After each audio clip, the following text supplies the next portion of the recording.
안녕하세요. 저는 40대 주부입니다. 저는 가난한 집에서 태어나 늘 억척같이 살았어요. 어릴 때부터 안 해본 아르바이트가 없었고 성인이 됐을 즈음엔 웬만한 식당 일도 거뜬히 할 정도로 손이 빨랐습니다. 20대 중반쯤 고등어구이 식당에서 일하기 시작했어요. 몇 달 일하다 보니 식당 사장님께서 걱정하시는 게 보이더라고요. 손님이 자꾸 줄어. 한때는 장사가 너무 잘 돼서 가게까지 확장했는데 뭐가 문제인지 모르겠네. 제가 먹어보니 고등어구이에서 묘하게 비린내가 나더라고요. 저는 일개 직원이었음에도 비린내를 잡기 위해 고군분투했고 비린내를 잡는 데 성공했습니다. 덕분에 가게는 맛집으로 명성을 얻기 시작했습니다. 이제부터 네가 매니저야. 그때까지 카운터는 늘 사장님이나 사장님 아들이 맡아서 하곤 했는데 그때부터는 저도 카운터를 볼 수 있게 됐어요. 그런데 어느 날부턴가 카운터 위에 계속 초콜릿이 놓여있는 겁니다. 아무래도 이상해서 그때까지도 내외하고 있던 사장님 아들에게 물었습니다. 이거 실장님 거예요? 그게 맨날 여기 있던데. 저 당 떨어져서 그러는데 밥만 먹어도 돼요? 네, 드세요. 제가 사장님 아들을 실장님이라고 불렀거든요. 가게 안에서 부를 일이 많은데 뭐라고 불러야 할지 모르겠더라고요. 보니까 아들이 물건 발주나 정산 같은 실무를 다 맡아서 하길래 실장님이라고 부르기 시작한 게 자연스럽게 굳어진 거였어요. 그런데 다음 날도 그 다음 날도 계속해서 초콜릿이 놓여있는 겁니다. 실장님, 설마 이거 저 먹으라고 두신 거예요? 네. 제가 단도직입적으로 물었을 때에서야 사장님 아들은 저에게 사실을 말했습니다. 아무리 돈 버는 게 좋아도 그렇지 맨날 가게에만 있을 거예요? 그럼 어디 있어요? 데이트도 하고 그래야죠. 이렇게 예쁜데. 사실 그때까지 저 모태솔로였어요. 가난한 집에서 태어나 돈 버는 거 외에는 관심이 없었어요. 남들 다니는 평범한 직장에서 쥐꼬리만한 월급을 받느니 돈 잘 주는 식당에 가서 일하는 만큼 받아서 언젠가는 제 가게를 내는 게 꿈이었습니다. 덕분에 억척같이 모은 돈도 꽤 됐고요. 그런데 그 사람의 말을 듣고 나니 제 청춘이 조금 아깝더라고요. 내가 예뻐요? 네. 그래서 나더러 데이트하자는 거예요? 에? 아니지, 뭐 꼭 그렇다기보단. 아니, 말을 꺼낸 사람이 발뺌하면 어떡해요. 갑자기 누구랑 데이트를 하라고? 그럼 가게 쉴 때 영화 볼까요? 맛있는 것도 먹고요. 네. 그렇게 전 가게 사장님 아들과 사귀기 시작했고 결국 결혼했어요. 그러나 결혼까지의 과정이 그저 순탄한 건 아니었습니다. 비밀 연애를 계속하던 중 남편에게 프로포즈를 받았고 분명 결혼을 약속했었어요. 그런데 이 남자가 저를 자기 집에 소개를 안 시키는 겁니다. 자기 사장님한테 나 소개시키는 거 부담스럽구나? 그런 거 아니야. 사장님이 반대하실까? 안 하실 거야. 평소에 자기 칭찬을 얼마나 많이 하시는데. 나한테 슬쩍 자기 같은 여자는 어떠냐고 물은 적도 있으셔. 혹시 좋으면 달이나 주신다고. 정말? 근데 왜 날 자기 집에 소개를 안 시켜? 그게 아니라... 그게 아니면 뭔데? 이렇게 반지까지 줘놓고 왜 자기 집에 인사 가자는 말을 안 해? 사실 우리 엄마 진짜 엄마가 아니야. 저희 남편은 삼형제 중 유일하게 배가 다른 아들이었습니다. 뭐? 엄연히 말하면 엄마가 아니라 큰이모야. 알고 보니 남편의 친부모님이 사고로 일찍 돌아가셨더라고요. 그런 남편을 큰이모였던 지금의 시어머니께서 친자식처럼 키워주신 거였습니다. 간혹 남편이 어머니 얘기를 해줄 때도 정말 친어머니인 것처럼 얘기를 해서 전혀 몰랐던 사실이었습니다. 그만큼 시어머니께서 남편을 사랑으로 키워준 거였죠. 그런데 남편의 걱정은 시어머니가 아니라 자신의 배다른 형제들이었어요. 시댁에 인사를 가보니 분위기를 알겠더라고요. 야, 네가 결혼을 하면 하는 거지. 뭘 우리까지 오라 말아야. 그러니까 바빠 죽겠는데 꼭 우리까지 불러야겠냐? 누가 보면 진짜 친형제인 줄 알겠다. 아주버니들은 제가 보는 앞에서도 남편을 타박하는 것은 기본이었고 시어머니는 그런 아들들을 혼내셨어요.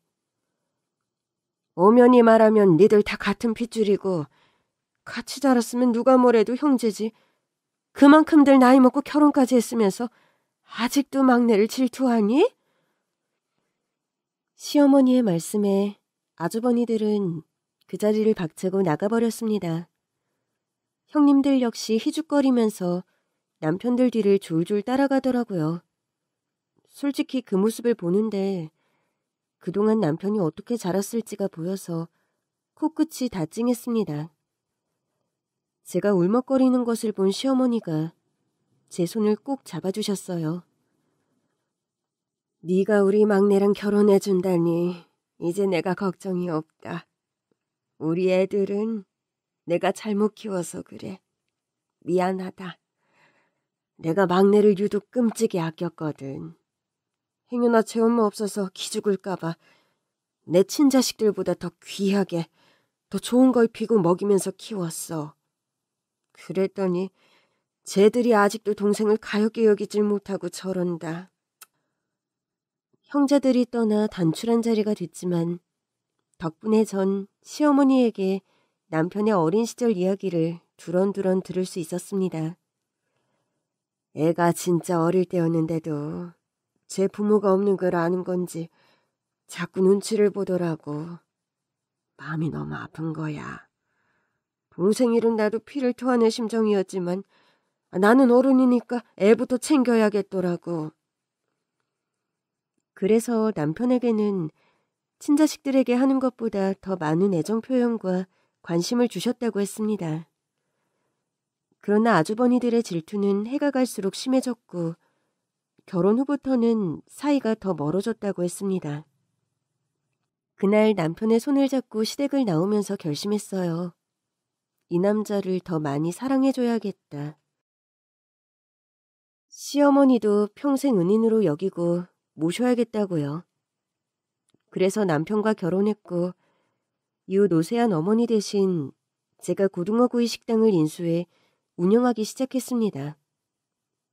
식당이 잘 되다 보니 저는 돈이 모일 때마다 땅을 사기 시작했어요. 사돈 땅이 개발될 때마다 보상금을 받아서 건물을 샀는데 어느새 새 채가 돼 있었죠. 그러나 아무리 시간이 지나도 남편을 향한 아주버니들의 괄시와 저를 향한 형님들의 무시는 사그라지지 않았습니다.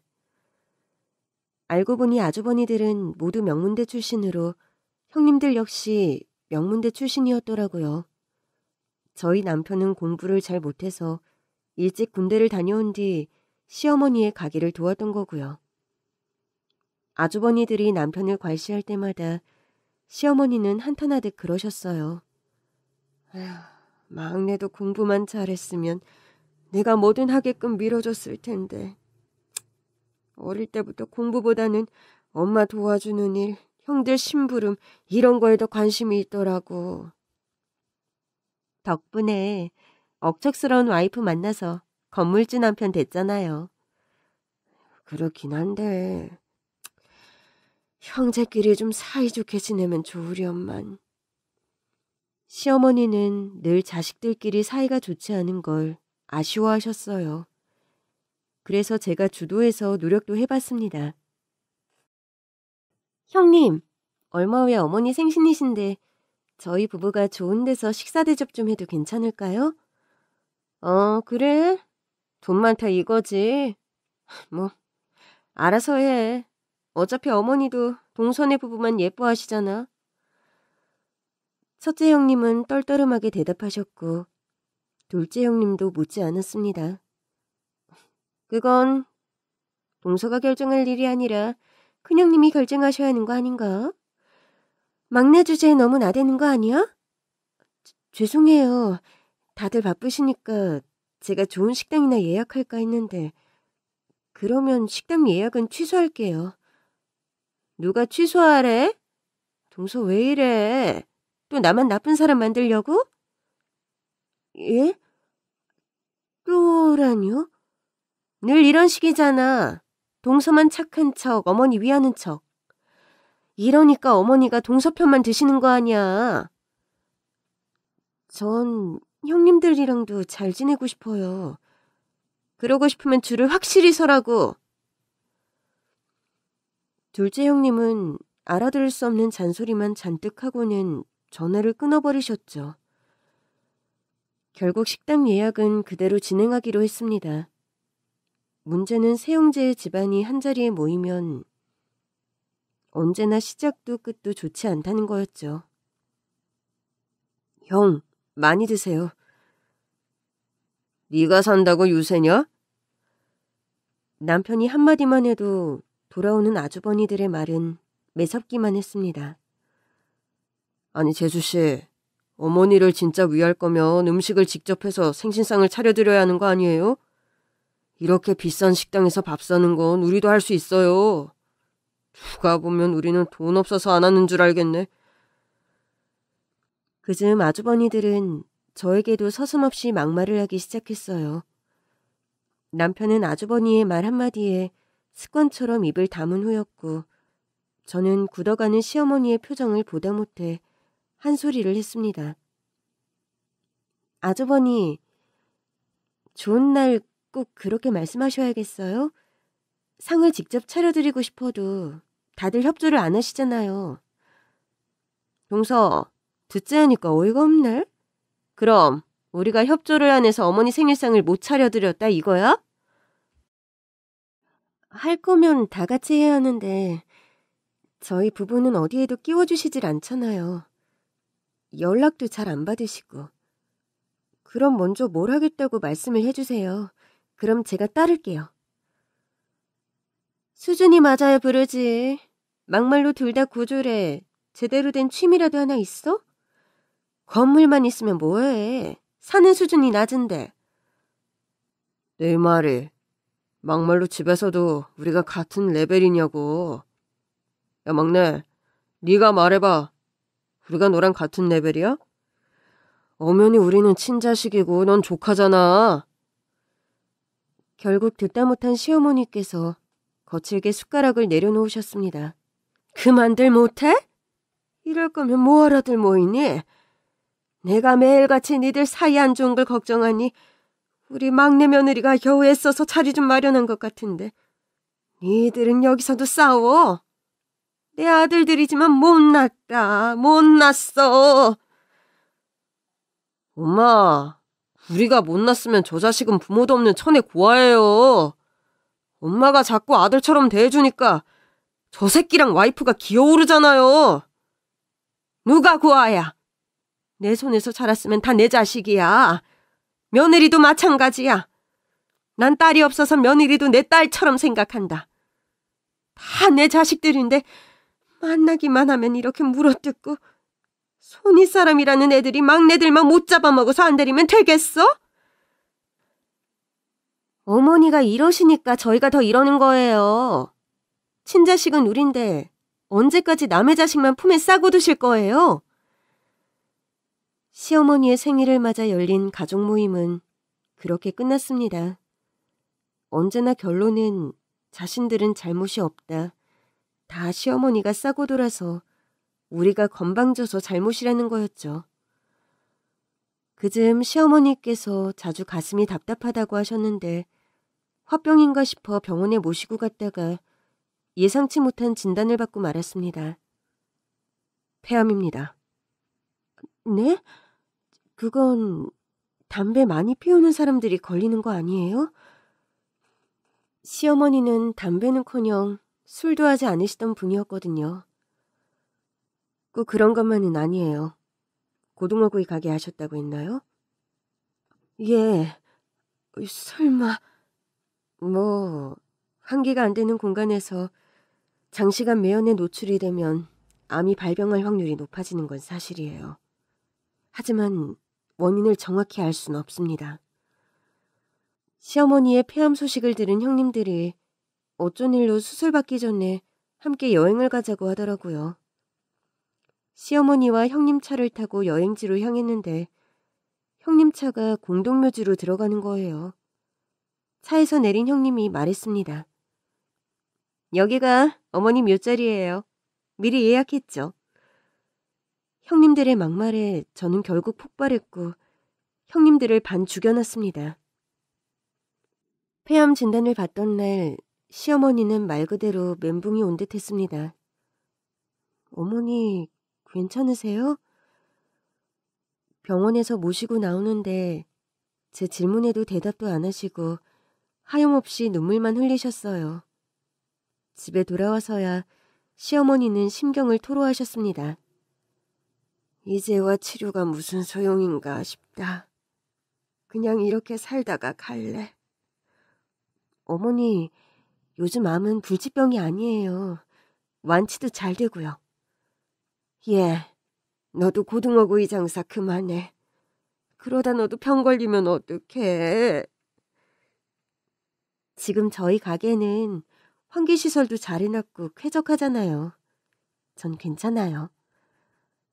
나는 살 만큼 살았어. 그냥 내가 아쉬운 건 하나야.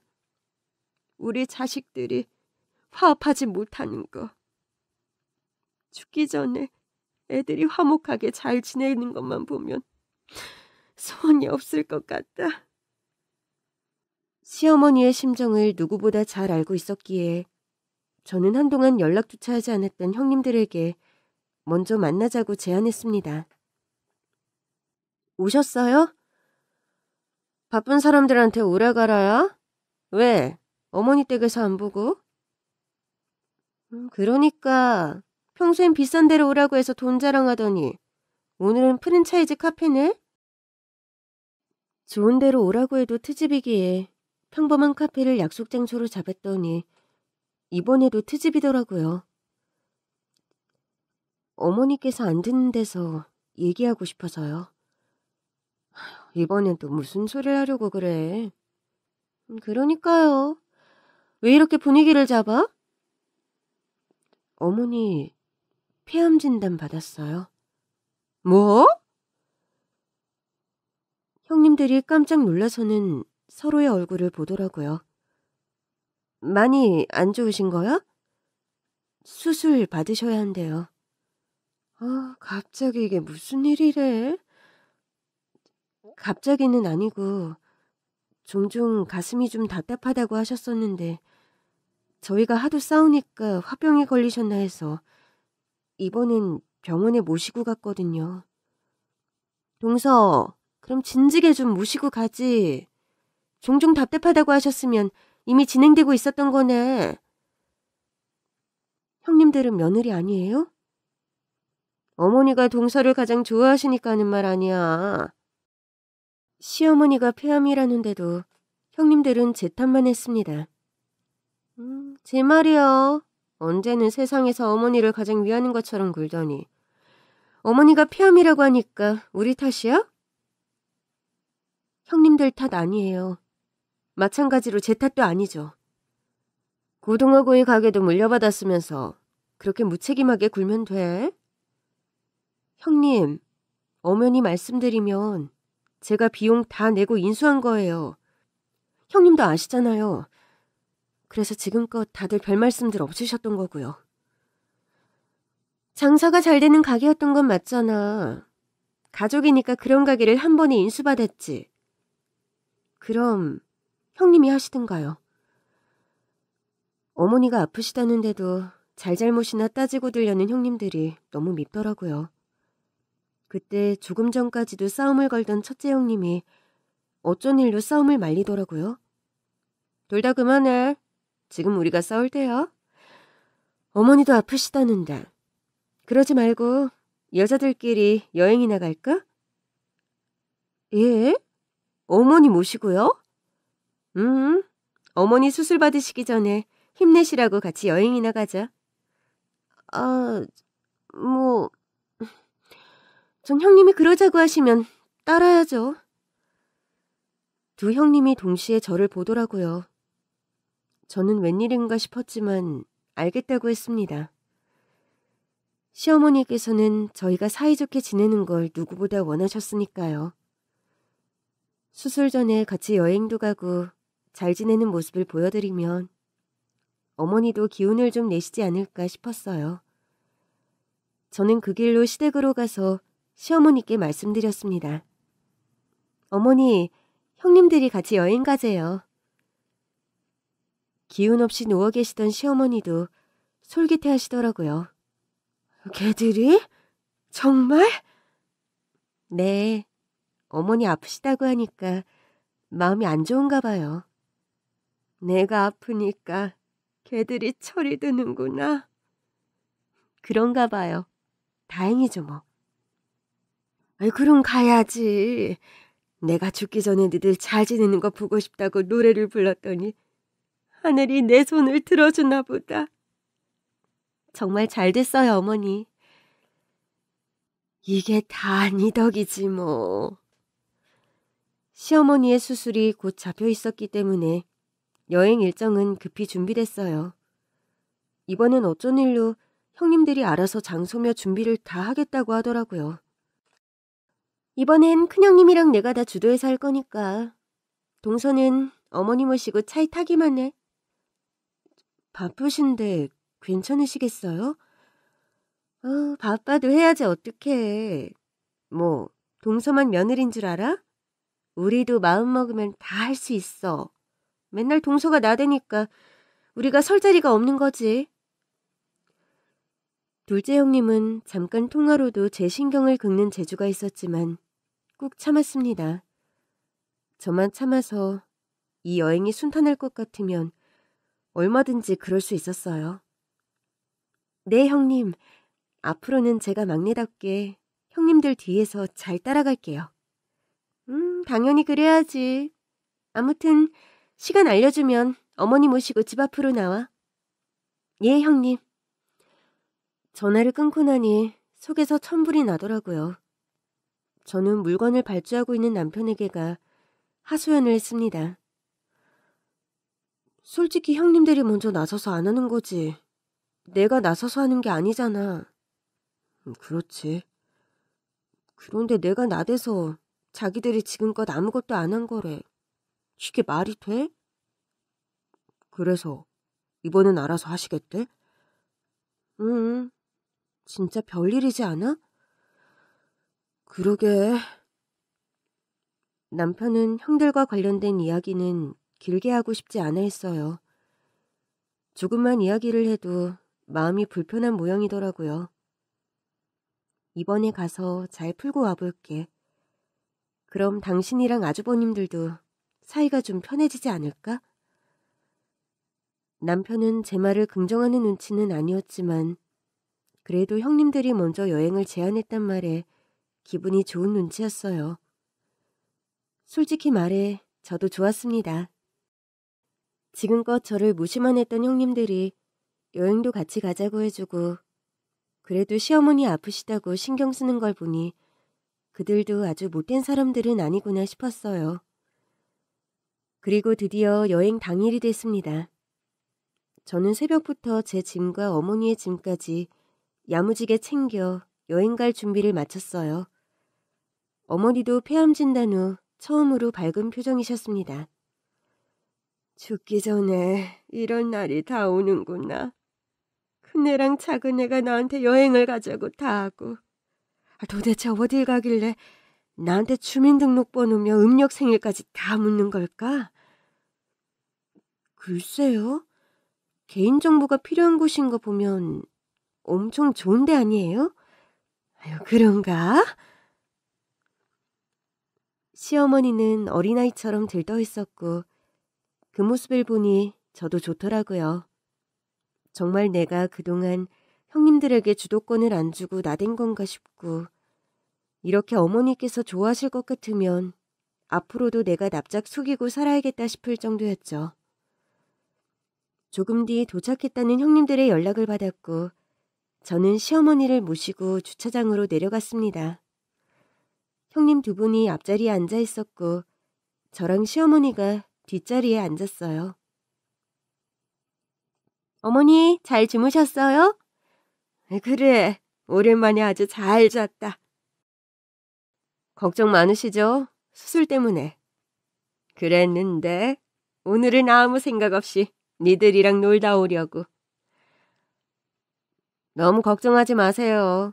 사람 목숨은 하늘에 달린 거죠 뭐. 그렇지. 그래도 죽기 전에 이렇게 니들이랑 여행도 다 가고 아들들만 잘 지내면 소원이었겠구나. 그럼 이제 그만 출발할게요. 차는 목적지를 향해 출발했고 형님들도 가는 내내 즐거워 보이더라고요. 평소답지 않게 시어머니께 말도 먼저 잘 걸고 미리 챙겨온 간식도 나눠주고요. 그렇게 얻어먹기만 하려니 죄송해서 물었습니다. 근데 형님, 경비 많이 드신 거 아니에요? 저도 좀 낼 수 있게 해주세요. 그건 나중에. 네, 꼭 말씀해 주세요. 그렇게 차는 한참을 달려 도심을 벗어났습니다. 그런데 어디로 가고 있는 거냐? 밖을 보던 시어머니도 계속 목적지를 모르고 가니 답답하신 눈치였습니다. 거의 다 와가요. 그래? 조금 더 가다 보니 아름다운 풍경이 펼쳐지더라고요. 저와 시어머니 모두 들떴습니다. 어머니, 저기 바다 좀 보세요. 너무 예쁘다. 정말 예쁘다. 가서 맛있는 것도 많이 사드릴게요. 드시고 싶은 거 다 드세요. 네가 언제는 안 사줬니? 늘 네가 다 샀지. 시어머니는 제 귓가에 대고 소곤거리셨습니다. 이번엔 네 형님들이 하게 둬. 또 나선다고 잔소리만 얻어먹지 말고. 저도 시어머니의 귓가에 대고 작은 소리로 대답했습니다. 네, 명심하겠습니다. 그런 저와 시어머니를 본 건지 큰형님이 묻더라고요. 같이 장사를 해서 그런지 동서랑 어머니는 늘 사이가 좋네. 무슨 말이길래 그렇게 소곤소곤하세요? 막내답게 형님들 잘 따라가라고 했어. 어머, 어머니께서 저희 편도 다 들어주시네요. 나한텐 다 똑같은 며느리야. 그러니까 잘들 지내고. 너희 신랑들도 막내랑 좀 잘 지내라고 해줘. 이렇게 같이 나오니까 얼마나 좋니? 날이 정말 좋네요. 그때였습니다. 차가 공동묘지로 들어가더라고요. 형님, 길을 잘못 드신 것 같아요. 아닌데, 제대로 왔는데? 네? 이윽고 차가 섰고 형님들이 먼저 차에서 내리시더라고요. 저랑 어머니가 어리둥절해서 내리지 않고 있으니까 큰형님이 어머니 쪽 차문을 열면서 그러더라고요. 어머니, 내려서 좀 보세요. 아니, 여기서 뭘 보라는 거냐? 왜 볼 게 없어요. 중요한 걸 보셔야죠. 일단 저도 차에서 내렸습니다. 제가 놓친 게 있나 둘러보는데 큰형님이 시어머니를 부축하며 공동묘지 안쪽으로 걸어가더라고요. 저는 작은 형님께 물었습니다. 형님, 왜 여기로 온 거예요? 동서도 따라와. 그러더니 둘째 형님도 큰 형님을 따라가는 겁니다. 저도 일단 따라갔습니다. 저 앞에서 큰 형님이 걸음을 멈추더니 어머니께 그러는 겁니다. 여기가 어머니 묘자리예요. 미리 예약했죠. 큰 형님의 말에 시어머니는 어리 빠진 표정을 지으셨고 둘째 형님도 시어머니에게 다가가더니 그러더군요. 어머니, 저희 잘했죠? 원래 미리미리 준비해야 하는 거래요. 어머니 걱정 덜어드리려고 저희가 앞장섰어요. 이런 일은 누구도 잘 안 나서려고 하잖아요. 나서야 할 일엔 한 번도 나서지 않던 형님들이 시어머니의 묘자리를 보는 일엔 아주 솔선수범을 하더라고요. 어머니, 여기 사인하세요. 그때 큰형님이 넋을 놓고 있는 어머니께 서류를 내밀었습니다. 보시면 알겠지만 어머니 앞으로 된 집을 친아들 둘이 나눈다는 내용의 유언장이에요. 뭐? 이게 내 유언장이라고?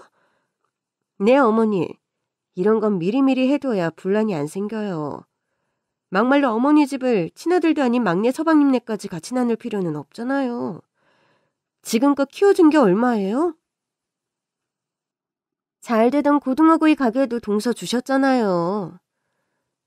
그건 막내가 나한테 돈을 주고 인수를 한 거래도. 그래서 어머니 집을 같이 나누라고 그러시는 거예요? 막말로 막내 서방님네는 재산도 많잖아요. 저희는 기껏해봐야 직장인들이라 집 한 채 사기도 힘든데. 동선에는 벌써 건물만 3채잖아요. 그런데도 친자식도 아닌 막내 서방님네까지 어머니 재산을 나누라고요? 내가 말했지 않니? 내가 키웠으면 내 자식이라고. 그리고 니들 이게 뭐 하는 거냐? 내 묘자리 내가 벌써 죽었어? 어머니 섭섭하게만 생각하지 마시고 저희는 어머니 귀찮게 안 해드리려고 다 미리 준비한 거라고 생각하세요. 어차피 돌아가시면 다 해야 할 일인데 돌아가신 뒤에 허겁지겁 준비하느니 미리 해두면 좋잖아요. 아예 나 빨리 가라고 고사를 지내지 그러니? 어머니, 동서랑 친하게 지내시더니 동서 닮아가세요? 왜 이렇게 삐딱하세요? 그러더니 두 형님은 어머니의 몸을 결박해 강압적으로 유언장에 사인을 시키려고 했습니다. 더는 못 봐주겠더라고요. 저는 심호흡을 한 뒤 형님들을 향해 달려가기 시작했습니다. 그리고 그대로 두 형님을 동시에 날아차버렸어요. 평생을 식당 일로 다져진 체력이었습니다. 동시에 두 형님이 바닥에 고꾸라지더라고요. 동서, 이게 뭐하는 짓이야? 형님들이 넘어지면서 놓친 유언장을 다시 보는데 정말이지 기가 차더라고요. 아주 가관들이네요. 그렇게 당당하면 왜 여행을 가자고 했어요? 차라리 당당하게 어머니 묘자리 보러 가자고 하지 그랬어요. 형님들은 자리에서 주섬주섬 일어나더니 저에게 따져묻기 시작했습니다. 동서, 이번엔 우리가 하라는 대로 따라오겠다며. 약속해놓고 1억이야? 그럼 형님들부터 약속을 지켰어야죠. 아픈 어머니 모시고 여행 가자기에 이제 좀 철들이 드신 줄 알았네요. 너 말 다 했어? 큰형님이 덥석 제 머리채를 잡았고 둘째 형님도 저에게 달려들더니 또 머리채를 잡았습니다. 둘이서 동서 하나 잡고 뭐 하는 거야? 어머니, 동서가 동시에 저희 발로 찬 거 못 보셨어요? 얘가 이렇다니까요. 이렇게 억척스럽다고요. 아주 본때를 보여줄 거예요. 형님들은 제 머리를 뽑을 기세였고 시어머니가 달려들어 말리려고 했지만 형님들은 그런 시어머니를 힘껏 밀어버렸습니다. 아이고. 두 형님에게 머리채를 잡힌 채 정신이 없었던 저는 시어머니의 앓는 소리에 정신이 번쩍 들었습니다. 어머니! 그제야 보니 시어머니가 바닥에 넘어진 채 쓰러져 계시더라고요. 이거 나요! 그러나 두 형님은 제 머리채를 놓지 않았고 저는 결국 양손으로 두 형님의 머리채를 잡았습니다. 야, 이거 안 놔? 형님이 먼저 잡았잖아요. 형님부터 놓으세요. 나라, 놓으라고 했다. 두 분이 먼저 놓으시라고요. 실랑이가 이어졌지만 형님들은 끝내 제 머리에서 손을 떼지 않았고 저는 결국 형님들의 머리카락에서 손을 뗀 뒤 손바닥으로 뺨을 내리쳤습니다. 찰싹하는 매운 소리와 함께 형님들은 비명을 질렀습니다. 아! 아! 손이 왜 이렇게 매운데? 그런데도 또 계속 제 머리를 안 놓기에 또 한 대를 패줬습니다. 그래도 안 놓으면 두 형님의 머리통을 붙잡아 박치기를 해버릴까 하던 그때였습니다. 형님, 저 못하겠어요. 너무 아파요. 결국 둘째 형님이 먼저 손을 놨고 결국 큰 형님도 저에게 맞은 양뺨을 감싼 채 주저앉고 말았습니다. 하여튼 무식한 년 아니랄까봐 손 매운 것 좀 봐. 무식한 거랑 손 매운 게 무슨 상관이에요? 야, 너 지금 내 뺨 쳤어? 그러니까 누가 머리채 잡으래요? 저는 머리 뽑히는 줄 알았거든요. 저는 일단 시어머니를 부축했습니다. 어머니 괜찮으세요? 아유, 머리가 다 띵하다. 허리나 엉덩이는요? 아유, 거기도 아파. 아유. 시어머니가 아파하시는 모습에 너무 화가 나더라고요. 형님들 진짜 미쳤어요? 노인을 이렇게 밀치면 어떡해요? 나도 동서에 비하면 노인이거든? 너도 우리 쳤잖아! 정말이지 말도 안 되는 논리로 우기기만 하는데 오만 정이 다 떨어지더라고요. 저는 바닥에 떨어진 유언장을 주었습니다. 정확히는 형님들이 마음대로 작성한 시어머니의 유언장이었죠. 형님들, 이거 엄연히 협박이에요. 똑똑한 분들이니까 아시죠? 협박이라니. 시어머니 대신 유언장 좀 쓴 게 무슨 협박이야? 막말로 마음에 안 드시면 사인 안 하시면 그만이잖아. 아까 어머니 몸 결박해서 강압적으로 사인하게 하려고 했잖아요. 증거 있어? 동서가 본 것 말고 증거 있냐고! 저는 주변을 둘러봤습니다. 떡하니 저 위에 카메라가 있더라고요. 저기 CCTV 다 있네요. 그러자 형님들은 또다시 저에게 달려들었습니다. 내놔? 그 유언장 안 내놔? 싫어요. 형님들이 어머니 협박한 거 세상에 다 알릴 거예요. 둘 다 손에 보석이 박힌 손톱으로 저한테 달려드는데 뺨이며 팔이며 계속해서 생채기가 생기더라고요. 진즉에 잘못하질 말든가. 이제 와서 유언장 하나 없앤다고 있던 일이 없던 일이 돼요? 다치고 싶지 않으면 내놔라. 저는 유언장을 꼭 아는 채 몸을 숙였고 형님들은 저에게 발차기까지 하더라고요. 그 순간 그간의 서름이 다 떠올랐습니다. 결혼 전부터 저를 무시하던 시선부터 저희 남편까지 찬밥 신세인 꼴을 수도 없이 봐온 저였어요. 그래도 장사도 잘 되고 건물도 사서 아쉬울 게 없다고 생각하며 참고 살았는데 어쩜 형님들이 시어머니한테 이렇게까지 하는 건지 이해가 가지 않더라고요. 결국 전 자리에서 벌떡 일어났고 제가 일어나서 매섭게 보자 형님들도 움찔하고 놀라더라고요. 저는 형님 둘에게 천천히 다가갔고 일로 다져진 매서운 손바닥으로 또다시 형님들의 뺨을 쳤습니다. 내가 나랑 우리 신랑한테 하는 것까진 참겠어요. 근데 어머니한테까지 이러는 건 좀 아니지. 사실 제가 키가 좀 컸어요. 형님들보다 거의 머리 하나는 컸거든요. 제가 뺨을 한 대씩 칠 때마다 형님들은 한 발씩 물러났지만 결국 궁지에 몰리고 말았습니다. 동서, 진짜 왜 이래? 우린 같은 며느리잖아. 그래, 맞아. 그리고 나 너무 아파. 동서 손 진짜 맵다. 우리 이쯤에서 화해하자. 한참을 얻어터지고 나서야 화해를 하자는 둥 저와의 공감대를 형성하려고 절절 매는데 차마 더 패주진 못하겠더라고요. 저는 결국 시어머니를 모시고 돌아왔습니다.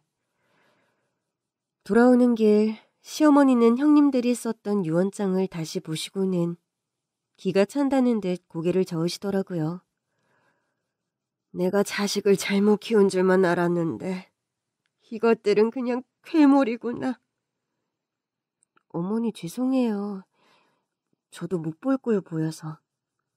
그럼 가만히 맞고만 있어? 잘했어. 그것들이 나까지 집어던지는 거 너도 봤잖아. 시어머니는 화가 단단히 나신 듯 했습니다. 며칠 뒤 시어머니는 저에게 이쪽으로 오라며 처음 보는 주소지를 보내셨습니다. 뭔가 싶어 가게를 남편에게 맡기고 가보니 넓은 시골 땅이더라고요. 그런데 어디에도 시어머니가 안 보이는 거예요. 이상해서 전화를 걸었더니 받으시더라고요. 그래 아가, 보고 있니? 네 어머니, 근데 그냥 시골 땅인데요. 너 보여주려고 가보라고 했다. 조만간 재산을 정리할 건데 거기 내 땅이야. 이게 몇 평인 거예요? 2만 평 좀 넘을걸? 네? 어머니 땅도 갖고 계셨어요? 그래서 널 볼 때마다 꼭 날 보는 것 같았어. 너도 종잣돈만 생겼다 하면 땅을 샀잖니. 나도 그랬거든. 저도 땅 투자를 계속했다 보니 좋은 땅을 잘 알아보는 편이었거든요. 그런데 시어머니의 땅은 넓고 평평하긴 한데 어떻게 사용할 수 있는 땅인지 잘 모르겠더라고요. 농지로 쓰기엔 땅이 좀 척박한 것 같았고 개발되기엔 좀 외지지 않았나 싶던 그때였습니다. 그 땅 공장 세운다고 팔아달라고 하더라. 어머니, 너무 잘 됐네요. 그 땅 너 줄게. 네? 시어머니께 아파트 말고 다른 재산이 있다는 것도 놀라운데 그 땅을 저에게 주시겠다는 겁니다. 어머니, 그래도 저보다는 그 일을 주시는 게 맞지 않을까요? 나도 마음 같아서야 그러고 싶지. 근데 막내는 마음이 여려. 막내 줬다가는 형들이 가만두겠니? 지난번에 네 형님들 제압하는 거 보니까 너야말로 인물이야. 내가 너 처음 우리 식당에서 봤을 때부터 내 식구가 될 줄 알았어. 그래서 막내한테도 가서 말 좀 걸어보라고, 데이트 신청 좀 해보라고 그렇게 졸랐었는데 내가 너라면 뭔들 못 맡기겠니? 사실 식당도 너니까 인수하게 해준 거야. 마음 같아선 그냥 주고 싶었는데 그러면 또 네 형님들이 가만히 있겠니? 이번에도 가만히 안 있을 것 같아요. 네가 나라차기로 제압해버려. 어머니, 저 놀리시는 거죠? 진심이야. 그것들 아주 못 쓰겠더라고. 사람이어야 말이 통하지. 아무튼 나는 결심했어. 땅은 너한테 줄 거고 집은 네 남편한테 줄게. 그럼 저희한테 다 주시는 거잖아요. 다 주면 어떠니? 내 맘이지. 지들이 그렇게 나오고도 나한테 다시 재산 달라는 소리를 할 수 있겠어? 그러나 어머니의 예상과 달리 형님들은 아주버니들까지 대동하고서 시어머니를 협박하기 시작했습니다. 엄마, 이건 아니죠. 엄마 아파트를 우리가 왜 그 자식이랑 나눠야 돼요? 엄마 뺏긴 것도 서러운데 재산까지 나누라고요? 니들이 언제 엄마를 뺏겼어? 내가 막내 데리고 어디 먼 데 가서 살기라도 했니? 학교 다닐 때 같은 날 학부모 참관 수업이 있었던 거 기억하세요? 그날도 어머니 제 수업 안 오고 막내 수업 가셨잖아요. 나도 있어. 내 소풍은 까먹고 김밥 안 싸줘서 사서 갔는데 막내 소풍은 한 번도 안 까먹고 꼬박꼬박 김밥 싸주셨어. 누가 들으면 아주 케모인 줄 알겠다.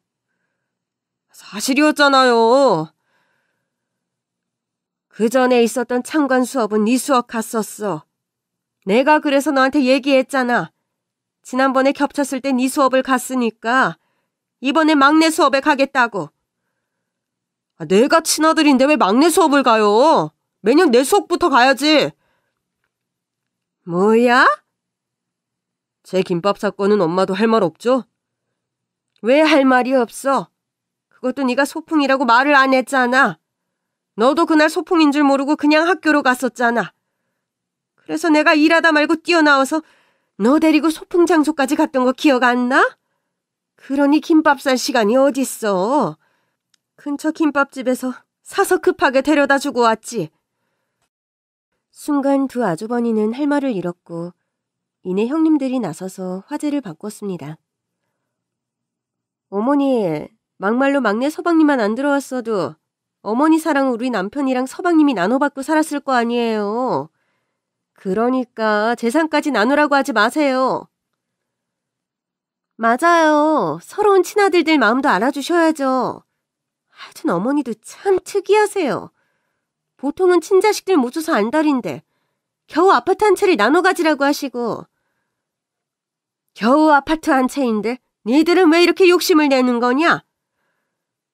어머니, 동선에는 사업도 하고 건물도 세 채나 있으니까 앞으로도 부자로 살겠지만 저희는 그래봤자 월급쟁이들이잖아요. 맞아요, 어머니. 저희는 평생 모아도 건물 한 채 사기 어려워요. 내가 니들한테 똑같이 내 가게를 인수하게 해줬어도 니들이 막내처럼 건물을 샀을 것 같니? 그것도 막내가 열심히 살아서 산 거지. 어쨌든 결과적으로 동서는 건물주잖아요.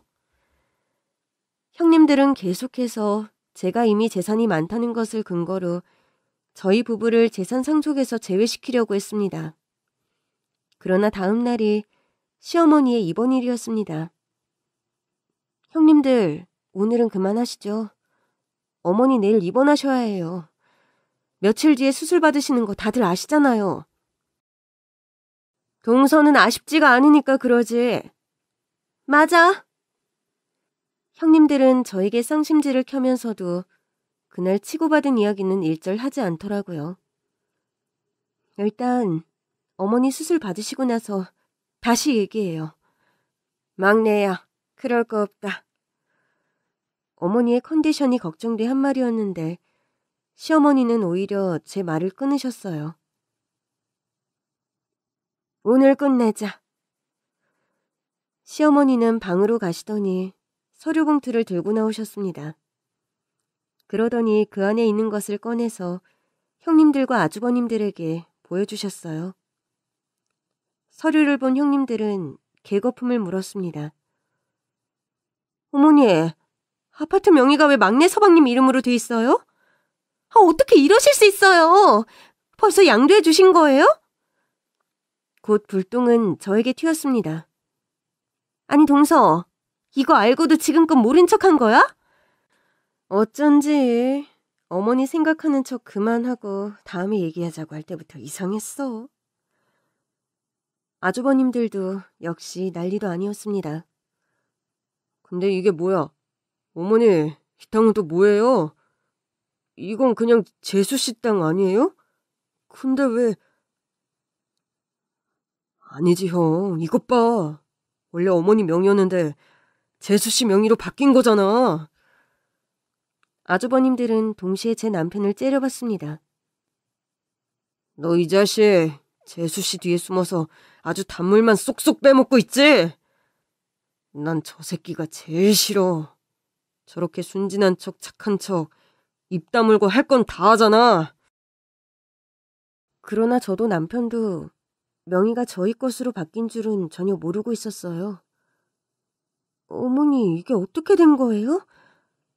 이제 와서 뭘 모른 척이야.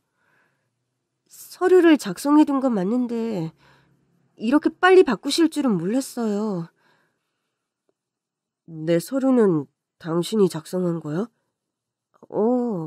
어머니께서 일단 서류는 작성해두자고 하셔서. 나는 수술 끝나고 천천히 하실 줄 알았지. 아주버님들과 형님들은 인정할 수 없다며 서류까지 찍고 난동을 부렸습니다. 내 재산이야. 이게 내 뜻이고. 막말로 내가 사회에 환원이라도 하면 니들 몫은 한 푼도 없는 거야. 근데 왜 이렇게들 가진 거 뺏긴 사람들처럼 난리야? 어머니, 이러시고도 나중에 저희 얼굴을 어떻게 보시려고 이러세요? 니들이야말로 어떻게 내 얼굴을 이렇게 보고 있는 거니? 내 묘자리 알아보고 다니던 니들이 할 소리는 아니지? 그제야 아주버님들은 어리둥절한 표정을 지었습니다. 이게 무슨 소리야? 어머니 묘자리를 왜 알아봐? 여보, 정말이야? 당신도 말 좀 해봐. 그러나 형님들은 아무 말도 하지 못했고 어머니는 형님들이 작성했던 유언장을 보여주셨습니다. 니들 와이프들이 한 짓이다. 나더러 여행 가자더니 묘자리 보자면서 끌고 가서는 이 유서에 사인하라더라. 거기서 날 패대기까지 쳤어. 근데 내가 니들한테 재산을 주고 싶겠니? 니들은 진짜 몰랐어? 엄마, 저 진짜 몰랐어요. 엄마, 설마 저희가 이런 것까지 하게 돕겠어요? 당신 도대체 무슨 짓을 한 거야? 시어머니는 그제야 솔직한 마음을 말씀하셨습니다. 원래는 내가 막내한테 따로 얘기했었다. 아파트는 형들 주자고. 대신 내가 통장에 든 현금은 너 주겠다고. 막내 결혼하기 전에 얘기한 적이 있었어. 막내, 기억나니? 남편은 고개를 끄덕였습니다. 그때 막내는 한마디도 토를 안 달았어. 엄마가 그러고 싶으면 그렇게 하시라고. 자기는 욕심 없다고 하더라. 사랑으로 키워준 것만 해도 감사하다고. 그러더니 내 식당 일 도우면서 싹싹한 와이프 만나서 지금도 아주 잘 살고 있지. 니들 막내 무시했었지? 저도 고졸이면서 와이프도 고졸에 무식한 여자 만났다고. 얘들 사는 거 봐라. 어딜 봐서 무식하고 불쌍하니? 니들보다 큰 집에서 뭐 하나 부족한 거 없이 잘만 살더라. 내가 뼈 빠지게 일해서 명문대 보내놨더니 욕심만 덕지덕지 붙어서는 학교만 명문대면 뭐해? 니들 마음이 낙제점인데! 그날의 소라는 그렇게 끝났습니다. 며칠 후 시어머니는 수술을 받으셨고 다행히 경과가 좋았어요. 수술 결과 전이 된 것도 없고 별도의 항암 치료도 필요하지 않다더라고요. 수술 후에도 아주버님들과 형님들은 코빼기도 비추질 않더라고요. 전 시어머니를 모시고 저희 집으로 갔습니다. 마침 얼마 전에 이사를 한 터라 시어머니가 지내실 만한 편안한 방도 있었거든요. 어머니, 이참에 저희랑 같이 사시는 건 어떠세요? 전 재산도 다 저희한테 주시고 이제 어머니 댁도 남편 명의잖아요. 아휴, 니들 부담 주려고 준 거 아니야. 그냥 나 살아있을 때까지 니들이 내 재산 관리해주면 되지. 그러시지 말고 저희랑 합가해요. 몸 건강하게 회복하셔서 손주들 키우는 것도 조금만 도와주세요. 그렇게 시어머니는 저희 집으로 합가하셨고 한동안 연락이 없던 아주버님들은 매일같이 저희 집으로 찾아오기 시작했습니다. 결국 시어머니는 두 아들과 절연을 선언하셨어요. 이제 쟤들은 내 아들도 아니다. 나 수술받고 회복할 때는 재산 안 줬다고 오지도 않더니 내가 살던 집 비어있는 거 알고 그 집 다시 달라고 저러는 거잖아. 인연 끊고 살란다. 경찰 불러서 보내. 처음엔 남편이 좋은 말로 설득해 보내려고 했지만 도저히 말이 통하지 않았어요. 결국 경찰까지 대동해 쫓아낼 수밖에 없었습니다.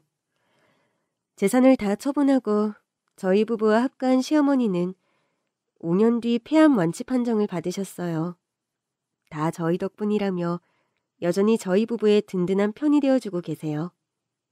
요즘 시어머니의 기쁨은 저희 아들이 자라는 걸 보시는 거래요. 하루가 다르게 자라는 아이들을 보며 시어머니는 이 아이들은 자신의 친아들 둘처럼 키우지 않겠다며 돈이 아니라 사람을 더 귀중히 여기고 인연을 소중하게 여기는 법을 가르치시곤 합니다.